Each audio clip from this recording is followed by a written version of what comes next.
Hi everyone, this is Martin Willis of Podcast UFO, and welcome to episode number 12. Today's guest is Dr. Robert E. Farrell, and he has written a number of books and has a great theory on UFO propulsion. Please listen to us on Stitcher on your smartphones. We have an app right on our website. That's for free. And please do rate us on iTunes if you get a chance. Your feedback is always welcome, and you can email us at info@podcastufo.com. Thank you, and I hope you enjoy today's show.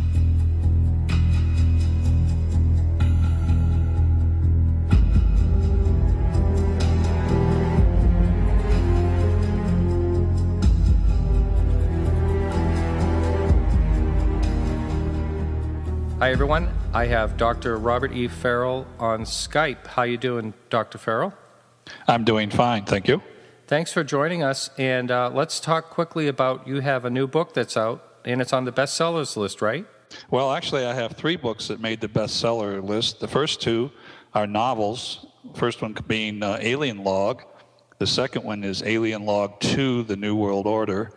And then the third book is nonfiction, and that's The Science Behind Alien Encounters, and that just came out this year. I like the title of that, actually, a lot, because I think science does not look at UFOs, and not too hard anyway, as of yet. And you have some amazing insight on how they propel themselves, which I guess is probably the number one question that comes up. How do they get here? If they're limited to light speed, how can they make a right angle turn at 2,000 miles an hour and stuff like that? Can you explain your theories on that? Yeah. When I became a believer, which was so long ago I don't even remember, I've always believed that there had to be other life out there, just the vastness. And astronomers are beginning to believe that there may be more planets in our galaxy than there are stars. So certainly it makes sense, and I don't think I've ever heard anyone argue lately that there isn't other life out there. And given the range of life of stars, our star is kind of in the middle of its life, there's got to be stars with planets in the habitable zone that are perhaps 1 billion years or more older than us. Mm-hmm. So therefore, there's got to be intelligence out there that's way beyond us in their technology, and therefore would have craft that could be flying around and people report. So, okay, I accept the fact that there's life out there and probably they are visiting us. Then the question is, how can they do some of these things? And the 100G acceleration and right angle turns really led me to understand how they do that, because there's only one way they can do that, in my opinion.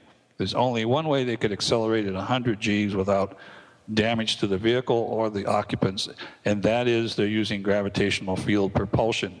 Because if you're using gravity field propulsion, whether it's a negative field or a positive field, you are simply free-falling into or away from that field. It's analogous to jumping out of a plane. If you were in an airplane flying over Jupiter or some large planet that has, let's say, 50 times the pull of gravity, mm-hmm. and you jump out of the plane, you're going to free-fall toward that planet, but you'll have no sensation of acceleration. Just as our astronauts float into space when they do a spacewalk, they are actually accelerating toward our planet at about 1 G. If they were circling some other larger planet, it would be a higher G force, but yet they're free-falling. So if you have the ability to create this field that you either fall into or fall away from, you just point the field in the direction you want to go, and you accelerate in that direction, but you don't even realize you're accelerating. And if you want to make a right angle turn, you point the field at right angles, and you start free-falling in that direction. And I'm not claiming they make exactly right-angle turns. There's no evidence for that. But it's near right angle. It's certainly a sharper turn than we can imagine our airplanes or our pilots surviving. Right. So the fact is that there's only one way they can propel themselves that way, and that's with gravitational fields. And there's other evidence to support that. And I can talk about that right now if you'd like. Yeah. Or okay. Well, let's see. Other evidence that they are using gravitational fields, and more specifically, negative gravitational fields. I've given over 60 lectures on this subject, and one of the slides that I show is 2 shots, 2 photographs taken by the same photographer maybe a minute apart or maybe 10 seconds apart, I don't know. But it's a UFO over a field, and it's kicking up dust. You can see the dust being kicked up from the field. And underneath the craft, in a circular area, there's a zone that seems to be clear of the dust. Well, if you imagine that they are creating a negative gravitational field, it would be expelling anything in that zone. It's that negative field that's giving the lift to the craft, but it's also expelling everything underneath it, including air. So there's two photographs of that, and in both of them you can see this same event. So if you now say, okay, maybe they use negative fields, what other evidence is for that? Well, people who had UFOs fly over their head, low over their head, have often reported that they've had this feeling of being pressed down. Well, because of the negative field. Another thing that supports that is there have been occasions where people have come upon a UFO or onto the area where a UFO had been seen hovering over a shallow body of water, and when they got there, the body of water was frozen. So how do they do that? Really? Wow. Yeah, well, if they have a negative field under the craft because they're hovering low over this body of water, I don't know, maybe a foot above the surface, all the air is being expelled underneath them, creating a low pressure region. And you know what happens to water when you lower the pressure, the water begins to evaporate very fast. It might even start boiling. But the evaporation process carries heat away from that body of water. That's the whole principle of evaporative cooling. Mm-hmm. Eventually, enough heat is taken away from that body of water that it freezes. So that's, again, evidence that they have a negative field. Another possibility for negative field would be the fact that they can travel thousands of miles an hour without creating a shockwave. Right. Now, we create shockwaves with our aircraft because the way we transmit the signal ahead of the plane to tell molecules to get out of the way is through a pressure wave, higher pressure. Mm-hmm. And that signal can only travel at the speed of sound, no faster. So if the airplane reaches the speed of sound, then it's not signaling an advanced notice that it's coming, and the air molecules crash up against the craft and create a shock wave. But if you had a way to forewarn these molecules that you're coming and give them enough time to get out of the way, a way that to do this using something that is faster than the speed of sound, like a gravitational field. It's actually faster than, I'll talk about that later, but it's been measured at being faster than the speed of light. But at any rate, it's certainly fast enough that these molecules now have time to get out of the way, and you don't create a shock wave. And in fact, the airflow around the craft is what aerodynamicists would refer to as a pure rotational flow. And in other words, very low drag. So not only do they not create a shock wave, but they don't really have as much drag on them as our craft would have. So if something has been measured, has this been peer-reviewed over the speed of light? Well, that gets into another subject, and I'd like to reserve that if I could, as far as the faster than the speed of light. Yeah. Because if we want to discuss Eugene Podkletnov's research over in Finland, where he's actually producing gravitational fields, and he's the one that measured the speed of his negative pulse at 64 C, 64 times the speed of light. And I can't say that's been peer-reviewed. He's published, and in fact, I think he's coming out with an article soon in regards to his research, but he's been doing this research for years.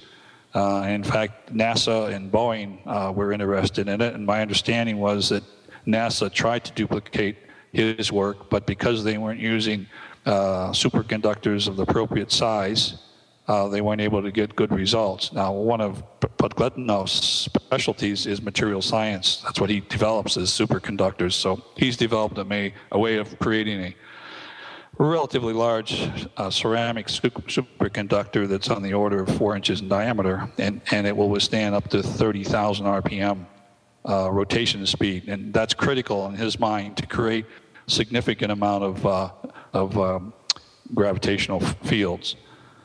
But so he's the one that measured the 64C, and I've corresponded with him, and I asked him to describe how he measured that, and he did tell me, but he asked me not to elaborate because there was an article that was going to be coming out soon, and he didn't want to violate his deal with the publisher.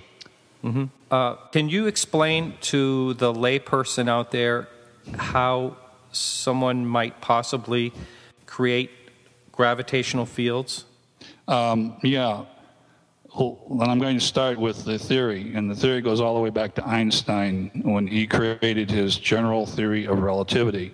He recognized that there was a interaction between electromagnetic fields, and which is light, and gravitational fields. And in fact, that allowed him to predict that a beam of light from a star, for instance, when it passes the rim of the sun, would be bent because of this interaction. And he even predicted that a star close to the rim would have its light bent by 1.75 arc seconds. And that was back in 1915, I think. And in 1919, Sir Arthur Eddington went on an expedition and during the solar eclipse and actually proved Einstein to be correct. So the theory says that there is this interaction between electromagnetic fields and gravitational fields. In 1934, Dr. Richard Tolman, who was a professor at Caltech, wrote a textbook, and it was called Relativity, Thermodynamics, and Cosmology. And in that book, he spent several pages deriving a relationship and showed that a beam of light, back then they didn't have lasers, so he called it a pencil of light, was actually twice as effective in creating a gravitational field as a particle of matter. Recently, in 2011, December of 2011, there was a paper published by Louis Rancourt entitled The Effects of Light on Gravitational Attraction.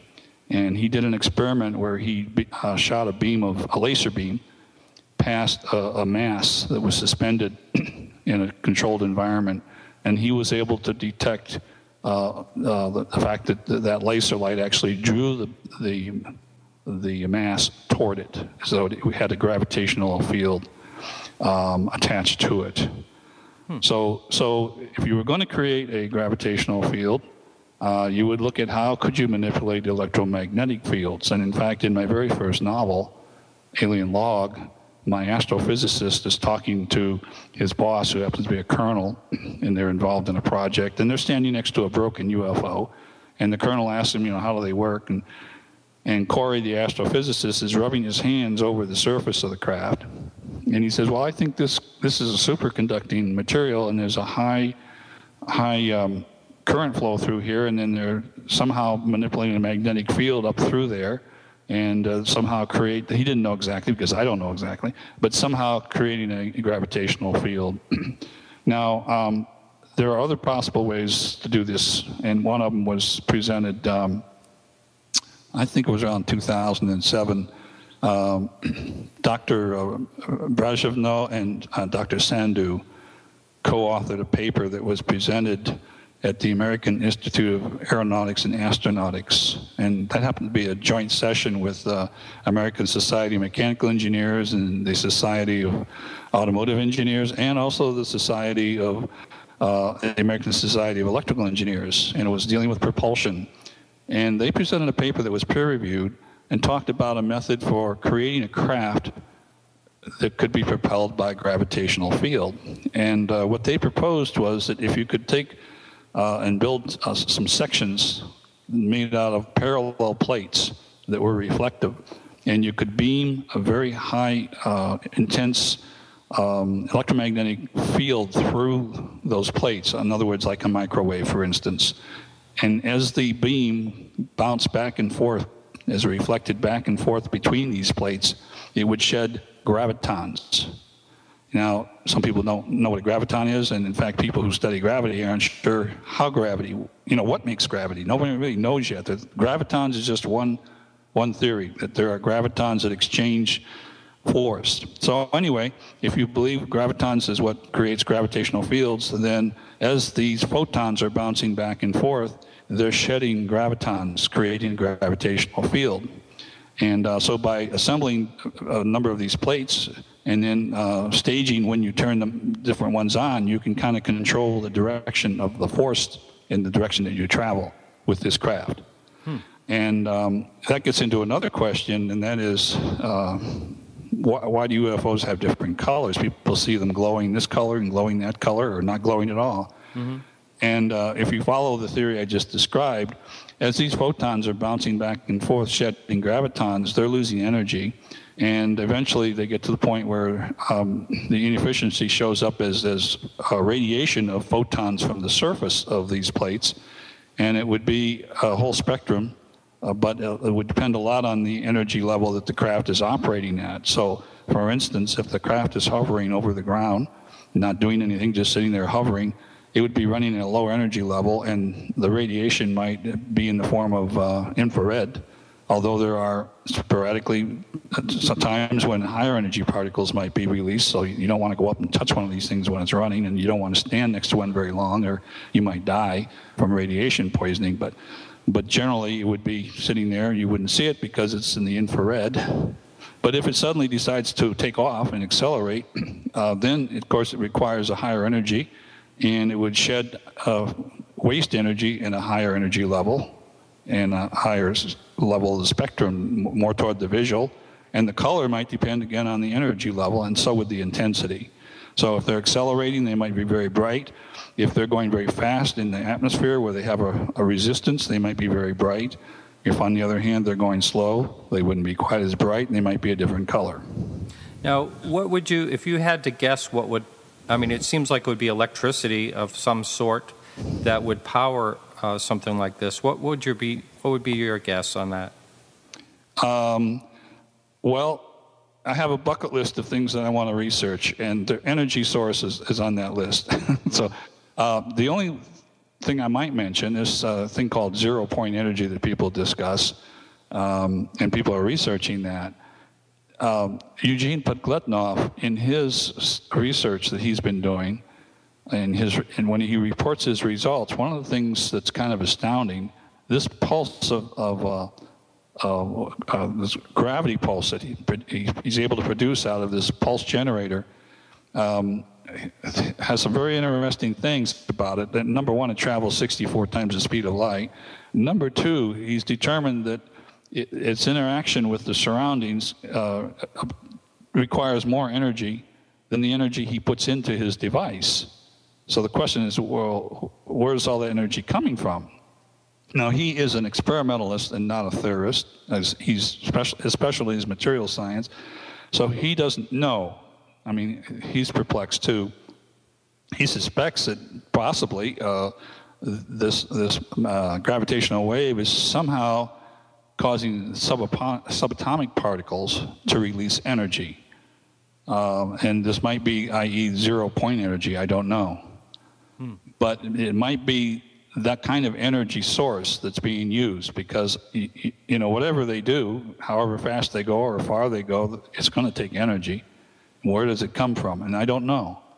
And that's, like I said, in my bucket list. Uh-huh.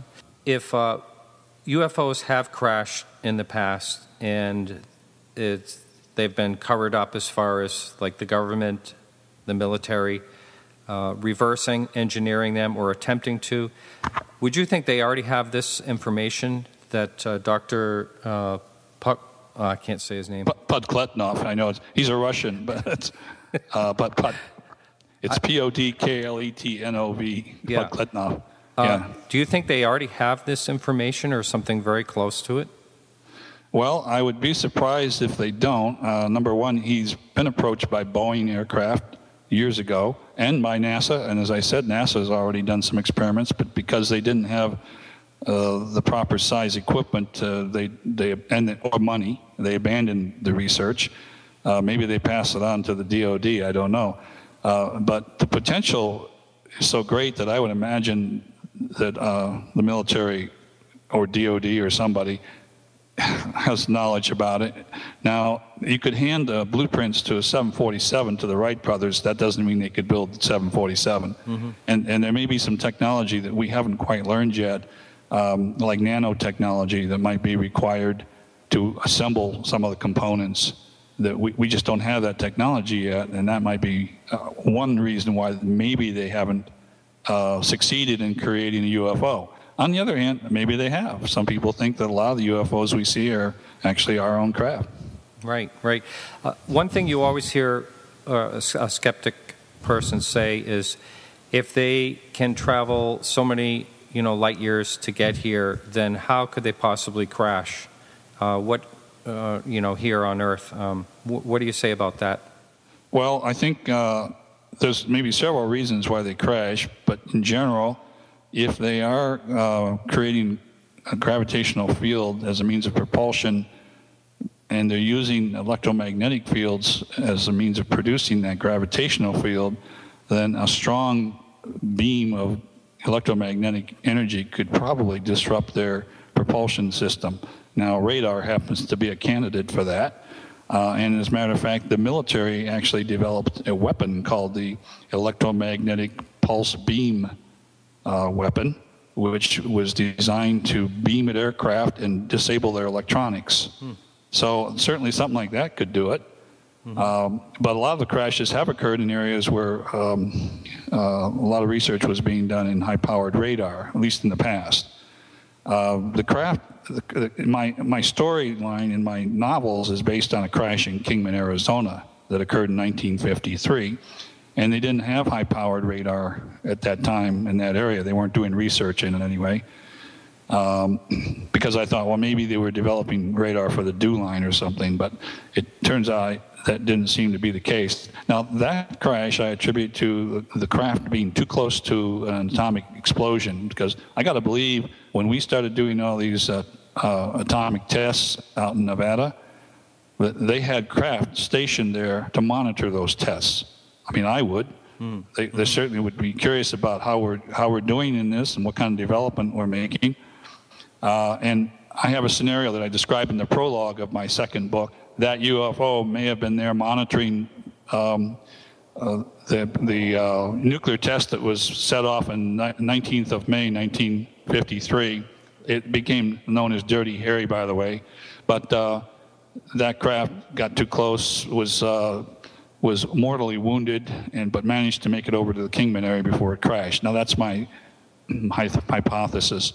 So that's another reason they might crash. Sometimes they maybe crash because we shoot them down or something. I don't know. Right. The theory here of the gravitational propulsion, does it matter how much the object weighs that is being propelled? No. So in theory, then, this could be something that could be used on an asteroid that's heading our way, possibly? Well, one of the things Plotnov suggested, now he certainly doesn't want his research and equipment to be used for military use, but he did say this beam that he can produce, which is it's a pulse, okay, it's a very short duration pulse, but it's strong enough he's actually been able to deflect a 2-inch thick metal plate through a distance of several kilometers, and it passes through buildings and so forth. But he was suggesting that perhaps a pulse beam like this could be aimed at a satellite to move it to a higher orbit, okay? Or maybe to disable it, I don't know. So it does have weapons possibilities, which he really doesn't want to have happen. That's could be one of the reasons why there's been such a cover-up over the years, is because of the threat of national defense, that these things could be used against us. Yeah.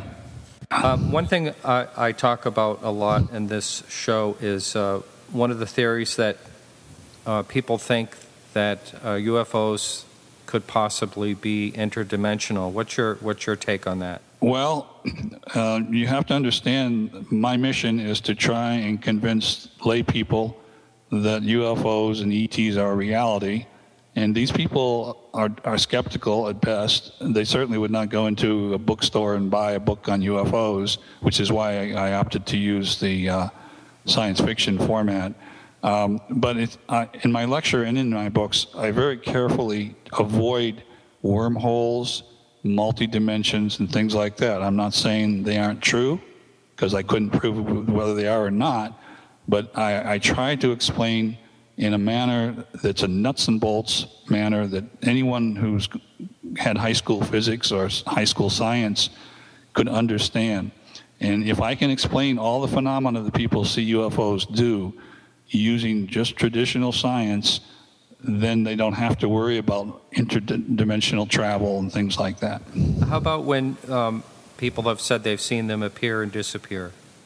Well, they're cloaking themselves, and I explain that in my lectures and in my book. One possible way they could do that, just like the Klingons, of course, is they have a very strong magnetic field around them, and there's testimony to that they do have a very strong magnetic field. Well, there was some work done. Actually, a paper was published by Dr. Thomas Erber from the Illinois Institute of Technology. It was back in 1961, and he published it in the British Journal of Nature.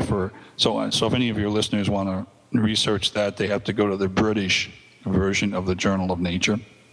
And his paper was called "The Velocity of Light in a Magnetic Field," and this was back in '61.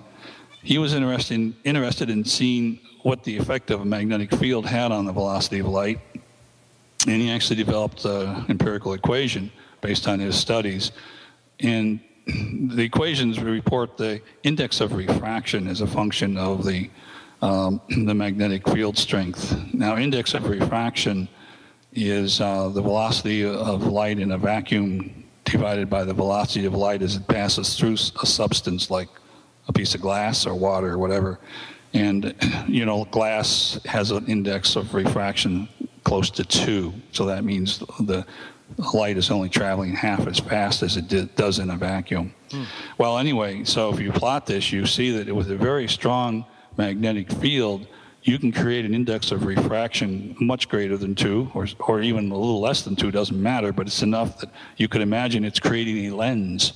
And this lens then is taking the light from behind the craft and bending it around so it comes out on the front side of the craft, and the person looking at the craft doesn't see the craft. It's gone. It's been cloaked.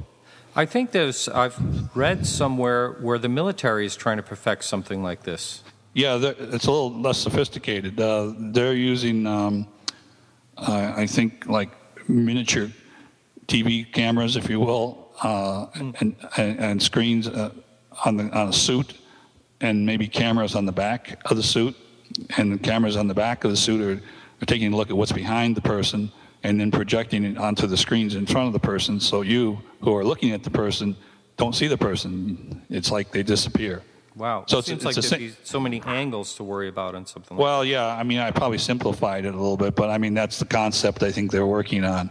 By the way, the magnetic field required to do anything significant is very large, probably even to get a sufficient distortion equivalent to what you would see on a hot summer day from the heat rise off the road, would require magnetic fields that are probably equal to or a little greater than our strongest fields that we've produced so far. But I'm not putting limits on the capabilities of UFOs to create a strong magnetic field. If they can do that, then they could use that. Now, there may be other means. I couldn't find any research done on the same thing as far as the effect of electric fields. Electric fields might also do the same thing. But certainly magnetic fields could be one possible way that they cloak themselves. So they cloak themselves in one location, move over to another location, and then reappear. Now, people say, oh, that's interdimensional travel.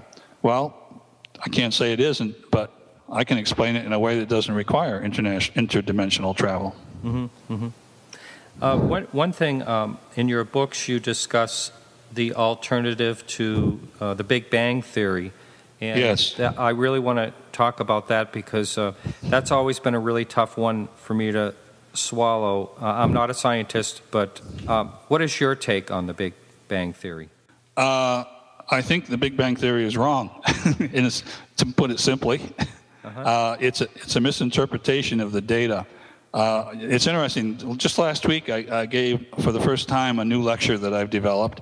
It's called How the Universe Began Without a Big Bang. And it's a 2-hour lecture. It's PowerPoint. The first part is history of the astronomy and the astronomers and their machines that they use to gather data, going all the way back to Copernicus and up to present time. So I go through and talk a little bit about each of these astronomers and the equipment they used and the results that they got and the tools that they developed. And then the second part is talking about the Big Bang and as a way of interpreting all the data that's been accumulated. And then the third part is to talk about a better theory, in my opinion, that is much better than the Big Bang theory. It uses the same data, but doesn't violate all of the fundamental laws of physics that the Big Bang theory violates. And I'd be glad to explain that theory if you'd like. Yes, would you? Okay. Well, if we start way back in around 1928, a gentleman by the name of Paul Dirac. He was a physicist, an English physicist. And Paul Dirac mathematically proved that particles should have antiparticles. Right. And so then in 1930, he proposed that the vacuum of space was actually a sea of electrons that were counteracted by a sea of holes because the charge of the universe had to be neutral. Later that was revised so that these holes were positive particles, and initially he thought maybe they were protons, but then the mass of the proton was too great to explain things, so it was worked out that there was a particle of equal mass to the electron, but opposite charge. And that led to the discovery of the positron, and it led to Dirac getting a Nobel Prize in 1933. So if you imagine then this concept of a sea of stuff, and that's the basis of this theory. By the way, I did not invent this theory. I subscribe wholeheartedly to it. And it turns out one of my friends here in Sun City West actually developed the theory, and I'm now his disciple, you might say. But anyway, so I was always trained to avoid singularities throughout my math courses and engineering courses. You know, whatever you do, avoid the singularity. And here the Big Bang starts off in a singularity, so that turned me off right off the bat. Another thing that is a clue that the Big Bang theory might be wrong is the interpretation of the data that they have, and the data is good. The data says that the further away a galactic cluster is from us, the faster it's traveling. And Big Bang theorists are forced to interpret that as acceleration. And of course, if you have acceleration, you need a force to create that, and therefore you need energy to create the force, and therefore you need to go find dark energy. Well, guess what? They haven't found it, so that's certainly a clue that maybe they're on the wrong track. So those are a couple things that make me believe that they're wrong. And Bobby McGehee is the one who developed this theory, and I hope someday he gets some kind of an award for it. If you start off with the idea that it's much easier to imagine that the universe began with all the matter in place on day one, in a different form. And that form is such that matter can be created, can be converted into energy, because to create the universe required a lot of energy. The universe as we see it, okay? And the most energetic thing we can think of is to have mass annihilation. Because when you have two, like an electron and a positron come together, you annihilate the total mass and create photons in the form of gamma rays. So Bobby imagines that the primordial universe, which extends out to infinity, is a three-dimensional matrix, if you would, or lattice work. And at the lattice points are positronium atoms. Now, positronium exists. They've been detected. And what they are is a very simple atom. It's an electron orbiting a common center with a positron. And they both have the same mass, so the center is in between. And they're spinning fast enough that the centrifugal force keeps them away, and there's also electric charges and electrical forces that counterbalance. And so they are in this matrix locked in with all these gazillion other positroniums in a stable arrangement. The primordial universe is at absolute zero or near absolute zero, and it's a very stable system, because normally positroniums are not stable. They tend to annihilate each other in just a fraction of a second and become photons. So in our laboratory, they're not very stable, but he visualizes that perhaps in the primordial universe, it would be a stable structure. So if you go back about 24 to 30 billion years ago, in his estimate, you could say the finger of God disrupted one of these positroniums, and it annihilated, releasing 2 gamma rays, which in turn hit 2 other positroniums, releasing 4 gamma rays, and so on. So you can imagine you now have a chain reaction that's occurring. Mm-hmm. And this explosion, if you want to call it that, is expanding at the speed of light, or near the speed of light. He calls it a deflagration wave. So within this wave, it's expanding outward at near the speed of light. There are various stages of events that are occurring throughout the thickness of this deflagration wave, and he estimates the thickness to be 2.5 billion light years. So a lot can happen within that time frame. But on the outer front of this deflagration wave, of course, photons in the form of gamma rays are being shot out and causing the chain reaction to continue. Behind the wave, eventually the photons are converted back into particles, subatomic particles, and then eventually atoms, and then eventually molecules, and then eventually particles that agglomerate and form heavier particles. Now, these particles are traveling at near light speed, so they are gravitationally enhanced according to relativity, which causes the attraction to be even greater between these particles and causes them to agglomerate faster. Eventually, you get dust and gas that's formed, mostly hydrogen, some helium, and there are pockets where gravity is a little stronger than others, so the dust and gas begin to collapse and form stars, and eventually out of those galaxies form and clusters form. So that's all occurring on this side of that deflagration wave that's speeding onward even as we speak. It's way out there going on, doing its thing.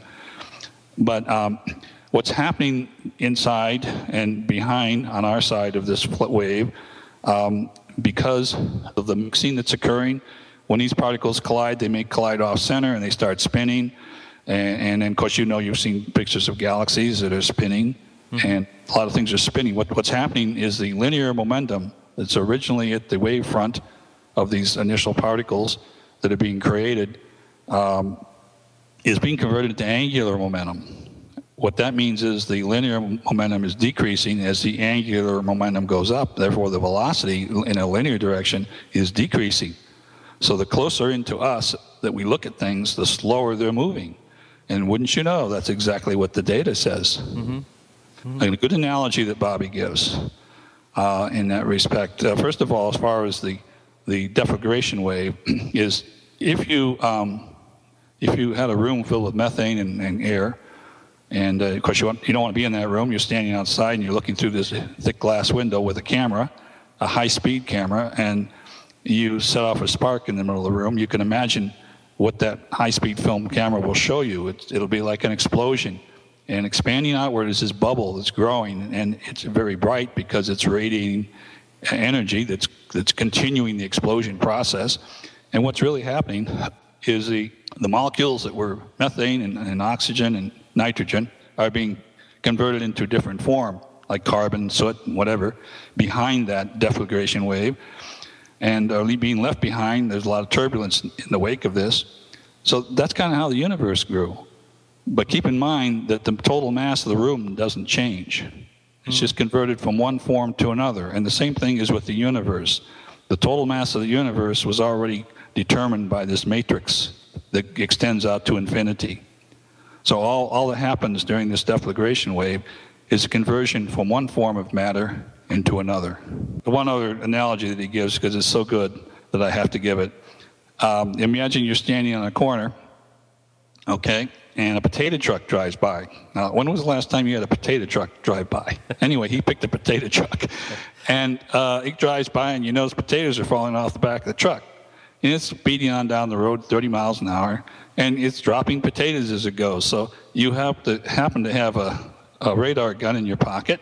You always carry one of those, and you whip it out and you take some data. You look at the potatoes just up the road a little ways and record the speed versus distance, and then you keep recording data, and finally you get to the ones that are just falling off the truck, and you write that down, 30 miles an hour, and they're 6 blocks away. And then you plot this data, okay?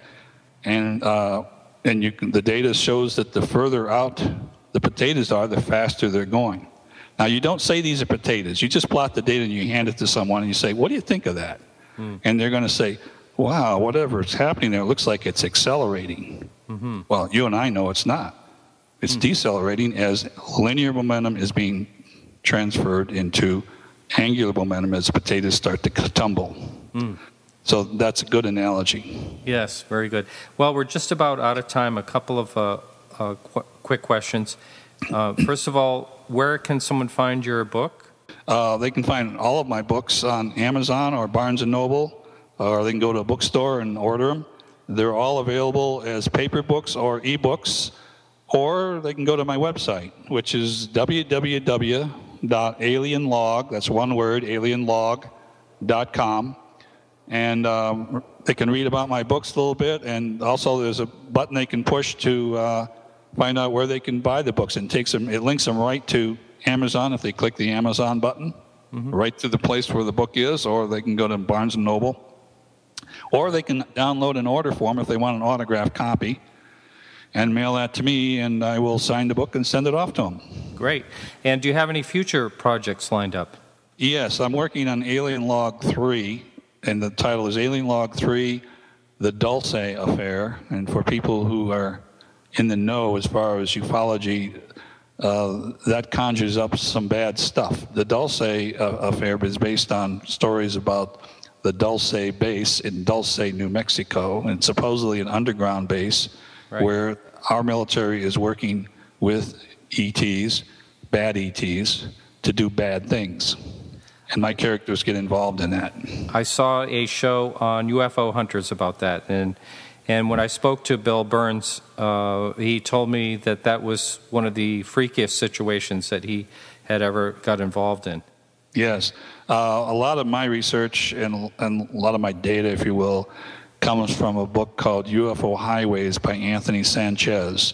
And the first half of his book is an interview with Colonel X, who was there, but of course is remaining anonymous because he's got firsthand knowledge. And if he starts talking about it and they know who he is, he will somehow manage to die. That's where I'm getting a lot of my information. And, I'm writing science fiction, so I'm not trying to take liberties because I pride myself in being very accurate in what I say, to the extent that the information that my characters give out is I give references in the back of these science fiction books, which is unusual. So by chapter, you can actually research what my characters said. Before we go, just one more question comes to mind here, and that has to do with skeptics that constantly say, how could they possibly be visiting us here when the nearest star is 4.5 light years away? What's your theory on that? Well, the key to that is the ability to accelerate at very high rates. And UFOs have been clocked with radar and other means of as accelerating at 100 Gs. That doesn't mean they're limited to that rate. But if we could build a craft that could accelerate at 100 Gs, you get to very high velocities very quickly, and relativity kicks in as you approach the speed of light.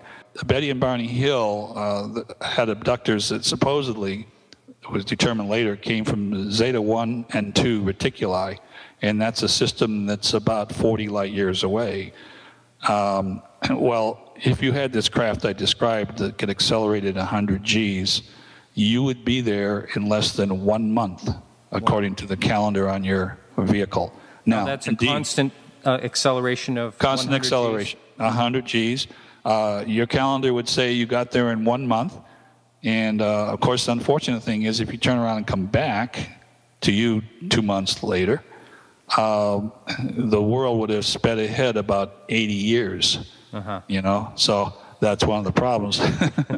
But that's one way. That's how you do time travel. Yeah. Well, that's interesting. Well, thanks so much. This has been great talking to you today. And thanks for joining us. And this is Martin Willis with Dr. Robert Farrell. And that's it for today.